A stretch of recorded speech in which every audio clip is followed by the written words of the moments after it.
Good morning, everyone. I'm Nancy Ganzekaufer, business coach and body language trainer to interior designers, and I am here with Kim Vanderpool of Fresh Impact Social Media. Welcome, Kim.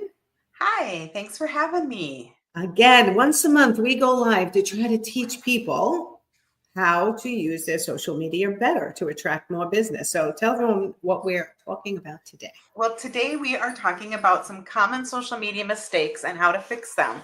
So I am privileged to go ahead and do lots of audits and action plans for interior designers. So I see lots of interior designers accounts, and there's kind of some threads and some themes that come across for not only them, but actually other businesses too. And so today we're going to whip through 5 of the most common ones that I see. And the first one is not going to come as a surprise to you. I'm sure. I said to you before we went live, there's so many mistakes people make, including me. Which ones are you going to choose today? So right. Well, we're focusing specifically on interior designers, and we're not going to be focusing necessarily on all the same things that we're always talking about. Today, we're going to throw a few twists in there. But the biggest one that we always see is inconsistent posting. If you don't post, they don't know who you are, plain and simple. The more you post, especially if it's good quality content, the more they get to know you. And so what we recommend is, for minimum, if you want just brand recognition, 2 to 3 posts a week.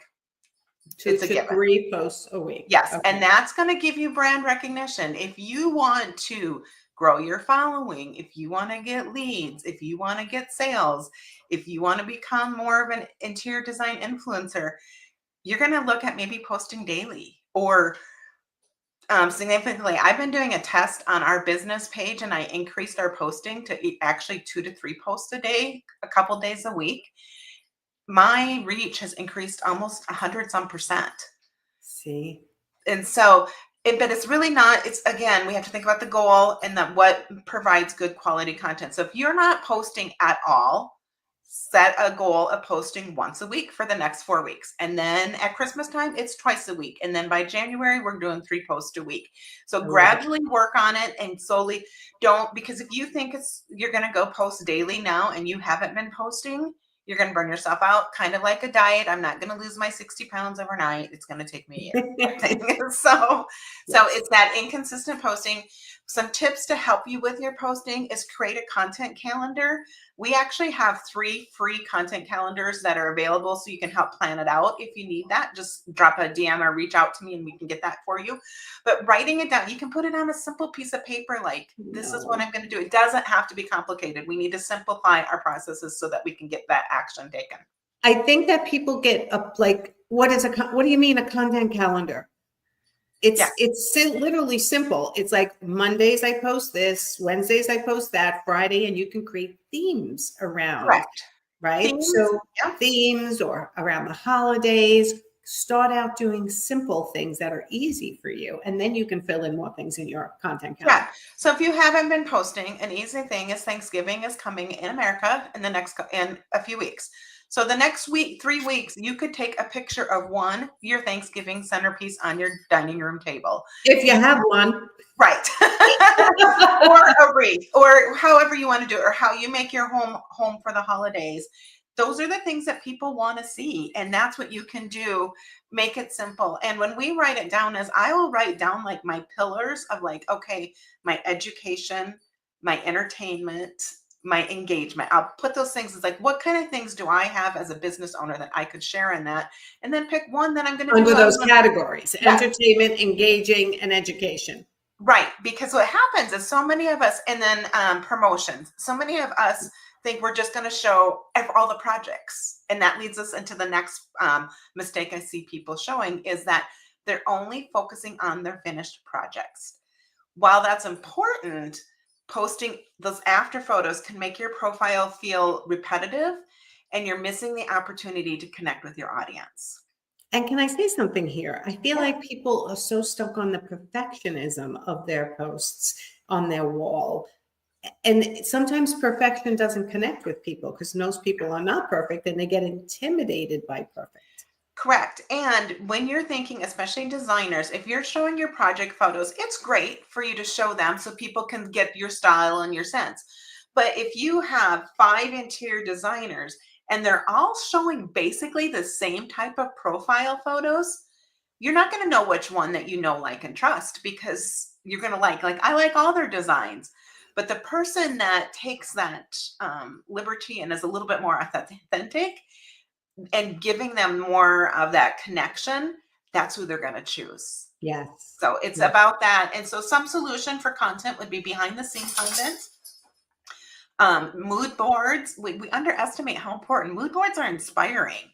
So sharing mood boards, and you can make them in Canva, simple. So if you don't have project photos, I don't want to hear that for an excuse. Share a mood board. It takes 2 minutes to make in Canva type things. Yes. Yes. And a lot of people are using AI now, but you just mock that it's an AI photo, but you inspired it and did it yourself. I actually watched a live yesterday. I didn't watch it for long, but I thought, wow, somebody must have set up, an interior designer, set up a tripod facing down, and she was sketching out a floor plan. Yes. And I was quite fascinated staring at it for a while. Well, and actually, we have another client that's in a totally different industry, and we are increasing our reels and watching the videos and watching that data. We're not letting our feelings dictate it. We're letting the data and the numbers. And so she's a seamstress. She makes quilts. The videos of her putting the material through the sewing machine does way better, or her unboxing or anything like that does way better than some of the other ones. And when I'm looking at the reels, people want to see you doing something. So even if you're selecting materials, those kind of things. And then another thing to think about is client stories. Talk about, why did that client, you don't want to mention that client's name, but why did they contact you? Why is it now that they want to upgrade their kitchen? Did their children leave their home? Did they all of a sudden, like, it's not functional anymore? And bring in that story and those key pieces. And that's going to help your ideal person that's following you relate, like, oh yeah, I don't have a place for my cereal boxes in my kitchen. Right. They're going to understand, and they can relate that. The other thing I see people doing is ignoring the engagement opportunities. Oh, that's a hard one too. Yes. So if somebody comments, comment back. Somebody sends you a DM, respond back. Taking that few extra minutes. I related it to someone yesterday in our Get It Done Club, is that when we are posting on social media, it's kind of like we're blind dating. We really don't know who we're going to meet. We don't know their name even, but just a blind date. But when we start to engage, or we get them into our DMs, now we know their name. We know where we're going to go for coffee. Like, we have that next step. And that's where we're missing that opportunity to really build that connection, because social media has the word social in it. And that's what people want, is they want to connect. Yeah, they want to talk to you, right? And it is hard, because then you have to, and I say this often, but in the beginning, when I first started growing my social media, it was overwhelming. I did 10 minutes on each platform, and really forced myself not to go down the rabbit hole of what I was interested in personally, but just focus on interacting as my business, as me, as my business, and answering everything that came through, liking and commenting, hearting things, and giving some authentic feedback on things that I saw. 10 minutes. I used to set a timer to be really strict. And if you're overwhelmed, because there is Facebook and Instagram and LinkedIn, those would be the 3 that I would encourage engagement on. And you only have 10 minutes, focus on where your people are locally, where you're trying to attract. So some audiences are, like in the Midwest here, we are Facebook heavy. And so spending that 10 minutes on the Facebook is really important. Mm-hmm. Okay. Are you there? Yeah, I'm here. I think we're having a little Wi-Fi issue. You're freezing also, but I can hear you. Okay, let me. I think we're still broadcasting everywhere. Nothing has shut down. Now it looks better. Yes. Go ahead.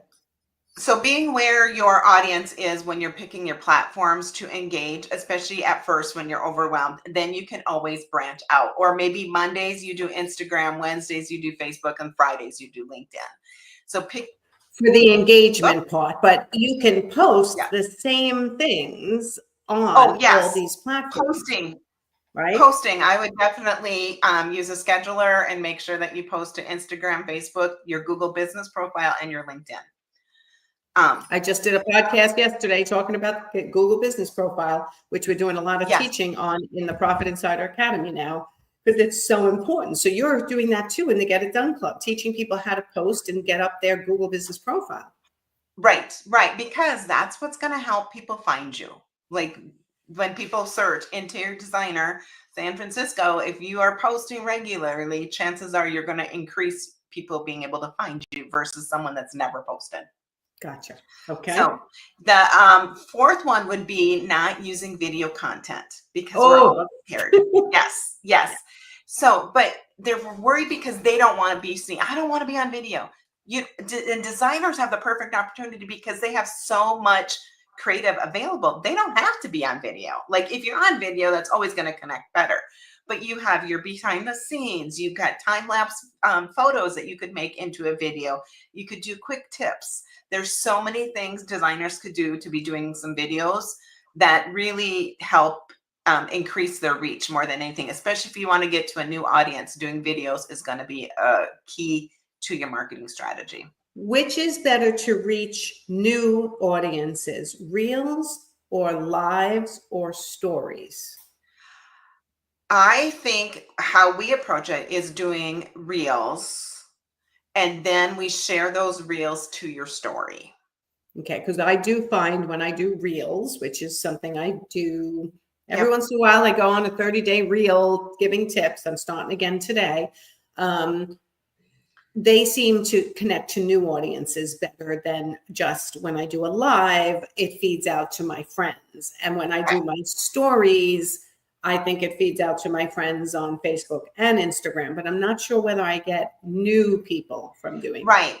Yeah. And so one thing that we've been doing is paying attention to our analytics a lot more. So encouraging people, when you're on your profile on the phone, go ahead and click that know your analytics, and then there's another button you click, then you can tell, did that reel that you do go to how many new followers or non-followers or followers, and then use that as a guide in what kind of reels you should make. Like, we think that this is big thing, like scary thing we don't need to do, but they're giving us the information. They're letting us know what our people or people in our following want to see. We just have to look at those analytics and take the feeling out of it. It doesn't matter. And then just do it. Right. It doesn't matter what I feel. It's matter what those numbers do. And I've been doing videos like you. Just sometimes I'm walking, sometimes I'm on the treadmill, sometimes it's a picture of ducks flying. And I'm just amazed what people do. But it's always getting me in front of somebody. That's what counts, is that, especially if you want to use social to grow it. Our last thing is neglecting call to actions. There's so many posts that I review and it's like, okay, that's a beautiful picture, but what do you want me to do with it? What do you want me? How do you want me to? Are you just throwing it out to the wind? What do you want us to do? Do you want me to engage with that post and say, oh, it's beautiful? So if you have a kitchen with a table, who would you like to have coffee with tomorrow morning? Simple. My best friend. Things like that. And then inviting them to visit your website. Do you like this kitchen? Why don't you check out my website to view more of my portfolio pictures? It's funny. I do coach people often on doing video because video is so connective, and they get so nervous. And should I have a script? And should I read it verbatim? And what I try to tell everybody is have your opening, have your transitions. And if you're giving tips, give your 2 or 3 tips, write them down, and then have your closing, your call to action. If you can just give yourself a guide and not a word for word, you come across so much more genuine. Even if you make a mistake and flub up. I mean, you and I flub up all the time. We don't care anymore. We understand that we're giving valuable information to people. They're here for the tips we're giving, not for whether we spoke perfectly every time. I just did it. I said profile instead of portfolio. Right. Yes. Right. It happened. It's okay. Right. And I think that's it, especially designers. They want to be, because they have a product that is a perfection, that people have that thing. Yes. But people understand, they're not working with your project. They're working with you as a person. And that's what I'm watching someone local that's a designer, and she's like killing it on social. But Sometimes her hair's done perfect. Sometimes it's not. Sometimes she's calling her husband because she ran out of gas. You know? So, but those are stories that she's always top of mind because I'm thinking of the stories that she's sharing in her everyday life. Yes. And I happened to like her. So then I went to her website. So I took the next step because I loved what she was sharing.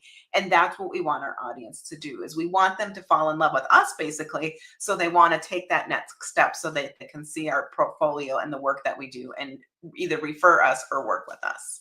Right. And fall in love with the real you, not the social media version of you. Right. So I listen, nothing's a study in my hairstyles and my lack of makeup over times and going back to all my videos. It's crazy how I have my hair up, down, sideways, like no matter what, makeup, no makeup. Right.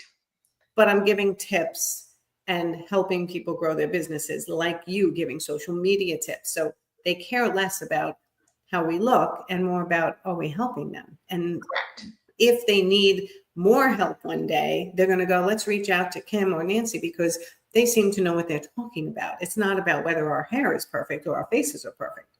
Right. Or they had courage to show up on social media without no makeup. You know what? And I did tell somebody once that even if you show up, no matter how you show up, there's always a slew of people who are impressed that you'll even do it because other people are afraid to. And Right. that tells them something like, I want to be closer to her. I want her working in my house. This woman's got guts. This man's got guts, Right. and I like them. And just like in both of our industries, there's so many people that are the experts or the gurus, and they tell you like, oh, this is what you got to do, and you're going to be rich and famous. Right. But I think when people, and just like design, like this is what you got to do, but people want to work with people that they know, like everybody's situation is different. Everybody's home is different. When you go into design at home, you're going to be designing it differently for people. And the way that they know that you're different is if they can see who you are and you can show that personality being authentic. Definitely. And it matters if you're married, single, children, no children, the age of your children, a dog lover, a cat lover, a gardener, a not a gardener, right? Everybody wants to know that the person they're hiring has a little something in common with them. Correct. It helps them feel comfortable with you.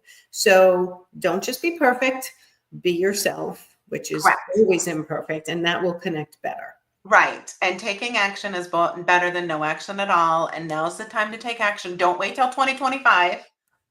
Today's the day to just like post something. Tag us if you want to see a little bit more engagement on your post. Yeah, I was going to say, if you post something today, you tag me, you tag Kim on Instagram, let's say, and make it the easiest. We'll come over and comment when we do our interaction time. Right. So, Yes. all right. Yes. All right. Just recap your 5 tips. Okay. So we want to make sure we're posting consistently. We are posting a variety of pictures, not just focusing on our finished projects. We want to engage, use video, and add call to actions. Add call to actions. All right. Always so helpful, Kim. And reminders that I feel like sometimes we repeat ourselves so much, but it's the way we say it each individual time sometimes connects with a new person. Correct. Yes. Just like for us when we're learning new things. Exactly. I need to hear things multiple times before they get into this thick head of mine. So, yes. All right. Thank you much. And we'll see you next month. If anyone has any tips, social media tips they want to know about, please post it below and tag Kim. This will give us some ideas for future lives. And Kim, tell everyone about your Get It Done Club, which I make sure all my Profit Insiders are in and all my one-on-one clients are in because it's phenomenal, but they can join without being a Profit Insider. Tell them how. So the Get It Done Club is your opportunity to meet with us 4 different times. We have open office hours during the week, and we are basically your social media manager, educator, trainer, cheerleader, whatever you want in your back pocket. So we will help you make social media simple so you can get that off of your plate. Yeah. So people go, they plan their social media. They have you in the background assisting, giving them the guts, the confidence, the knowledge they need to get everything cleaned up, fixed, and then posting regularly. Correct. And we want to make it simple. I don't want you to spend 8 hours doing a reel. I want you to be able to spend 15 minutes doing a reel.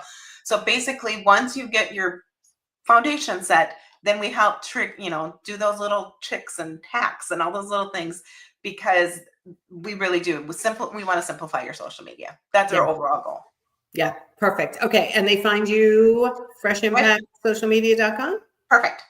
Okay. Perfect. All right, everyone, go hop over to freshimpactsocialmedia.com. Check out the Get It Done Club if you're struggling with your social media, because the knowledge you gain is going to be with you forever, and it's well worth it. Kim is an amazing social media manager, and she can help you do it yourself.